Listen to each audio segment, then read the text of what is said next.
Madame, Monsieur, bonjour. Merci d'être avec nous. Voici les titres de votre journal francophone. Les entreprises du Vietnam et de la Mongolie souhaitent coopérer davantage dans plusieurs domaines, en particulier dans l'agriculture, l'agroalimentaire et les pétroles.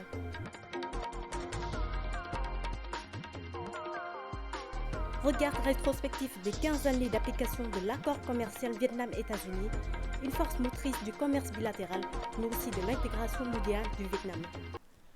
Poursuite de la visite officielle du Premier ministre Nguyen Xuân Phuc en Mongolie. Il a rencontré aujourd'hui le président du Parlement mongol, Myogombo Erbol.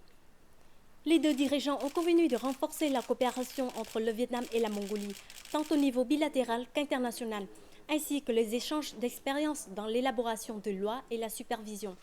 Le président du Parlement mongol a affirmé que le Vietnam était un partenaire de premier ordre pour son pays en Asie du Sud-Est et que la Mongolie continuerait d'attacher de l'importance aux relations bilatérales. La plus vieille femme du monde s'est éteinte hier à l'âge de 123 dans sa maison en banlieue de Ho Chi Minh Ville. Selon les documents conservés par sa famille, Madame Nguyễn Thị Chu est née le 4 mai 1893. Elle a eu 11 enfants, mais seulement 2 d'entre eux sont encore en vie et sont âgés de plus de 80 ans. En très bonne santé, elle n'a jamais été hospitalisée pour les maladies graves. En 2014, cette dame a été reconnue comme la femme la plus âgée du Vietnam et de l'Asie. Le ministère vietnamien des Affaires étrangères a tenu aujourd'hui sa conférence de presse périodique à Hanoï.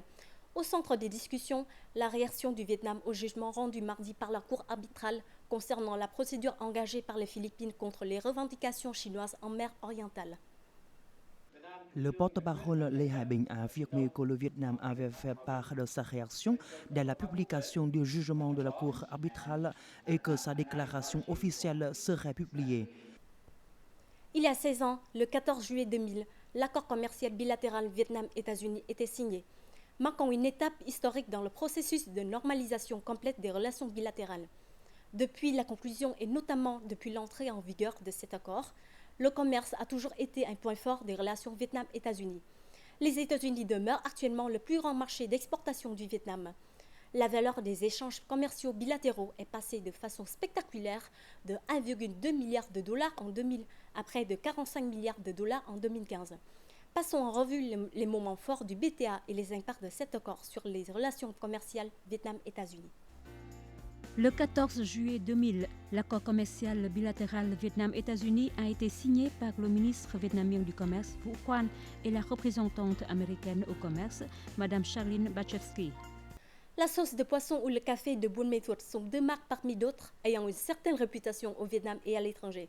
Depuis 2001, 43 indications géographiques vietnamiennes bénéficient d'une protection. Ces indications géographiques sont considérées comme un outil efficace pour renforcer la valeur des produits et rehausser leur compétitivité sur le marché mondial. L'efficacité des indications géographiques vietnamiennes est-elle pleinement valorisée?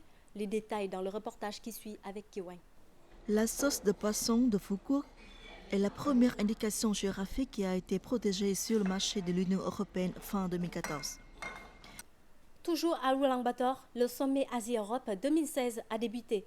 S'exprimant devant des chefs d'entreprise venus de 53 pays membres de l'ASEAN, le Premier ministre Nguyen Xuân Phuc a insisté sur une coopération renforcée et une intégration plus effective. Il a aussi demandé aux pays de l'ASEAN de soutenir davantage les petites et moyennes entreprises, ainsi que la mise en œuvre des accords de libre-échange dans la région et entre l'Asie et l'Europe. Étant un membre actif de l'ASEAN, le Vietnam souhaite collaborer étroitement avec les pays asianiens pour promouvoir l'accord de partenariat et de coopération avec l'Union européenne, en vue de s'orienter vers les négociations d'un futur accord de libre-échange ASEAN-Union européenne. C'est la fin de cette édition. Merci de l'avoir suivi. Au revoir et à bientôt.